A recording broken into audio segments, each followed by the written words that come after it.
Bonjour à tous. Alors aujourd'hui, je vous propose un exercice d'application du cours. On est ici dans la géométrie dans l'espace et c'est les représentations paramétriques dont il est question. On va se placer dans un repère orthonormé et on considère les deux points dont on a les coordonnées, les points KL. Donc deux choses. D'abord, on va déterminer une représentation paramétrique de la droite KL et ensuite, on essaiera de déterminer l'appartenance de deux points à cette droite. Donc je rappelle rapidement ce que c'est qu'une représentation paramétrique. Donc c'est un système formé de trois équations qui présentent x, y et z à gauche, un membre de gauche. X, y et z, ça va être les coordonnées des points de la droite. Et ensuite, des expressions ici qui dépendent d'un paramètre t, qui est un nombre réel. Et c'est cette représentation paramétrique, on l'obtient à l'aide des coordonnées d'un point de la droite et d'un vecteur directeur.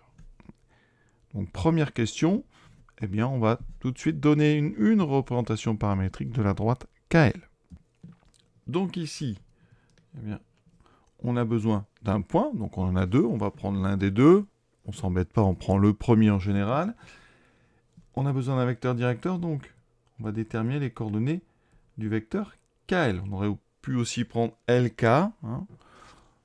Alors comment on fait ? C'est coordonnées de L moins coordonnées de K, donc 3 moins 1 qui me donne 4, 4 moins 0 qui me donne 4, moins 1 moins 2 qui me donne moins 3. On fait très attention si c'est en devoir, donc sur le brouillon, on vérifie.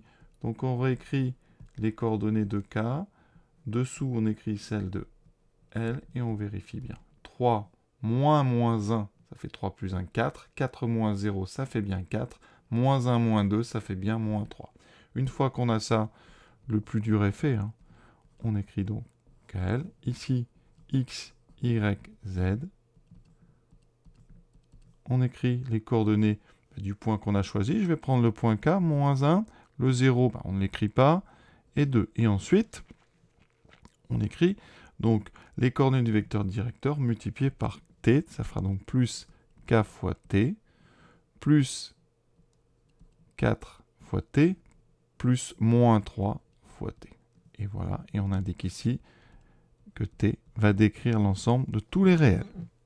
Deuxième question, maintenant l'appartenance d'un point à cette droite. Alors, vous avez bien compris qu'une représentation paramétrique, c'est un objet assez intéressant. À chaque valeur de t va correspondre un point de la droite, et à chaque point de la droite va correspondre une unique valeur de t. D'accord ? Et donc, déterminer si un point appartient à une droite, c'est en fait déterminer s'il existe une valeur du paramètre pour laquelle on va obtenir les coordonnées de ce point. Donc ici, on va tout simplement, donc pour notre point E, on résout un système, donc, à trois équations, dans laquelle l'inconnu, c'est la valeur de t. D'accord ? Donc il faut que moins 1 plus 4t, c'est-à-dire ici x, donne le x du nombre e, l'abscisse du nombre e. Pareil pour y, ça doit donner 4, et z, 2 moins 3t doit donner 2. Et on va résoudre ce système. Si vous tombez sur une unique valeur de t, c'est cette valeur qui est le paramètre qui va correspondre au point E, et le point E sera sur la droite, et sinon le point E n'appartiendra pas à la droite. Donc ici, on va résoudre tranquillement chacune des trois équations. La première, 4t est donc égale à 2. La deuxième, t est donc égale à 1. Et là, vous voyez, déjà, on a un petit souci. Ensuite, moins 3t est égal à 0. On obtient ici trois valeurs différentes de t. T est égal à 1,5, t est égal à 1, t est égal à 0. Donc évidemment, ce système n'a pas de solution puisqu'on a des valeurs différentes pour chacune. Donc, ceci, c'est impossible, d'accord ? Puisqu'on ne peut pas avoir trois valeurs de t différentes. Donc ça veut dire qu'il n'existait pas de valeur de t pour laquelle on tombe sur E. Donc le point E n'appartient pas à la droite KL. Deuxième question, on s'occupe maintenant du point F, 7, 8, moins 4.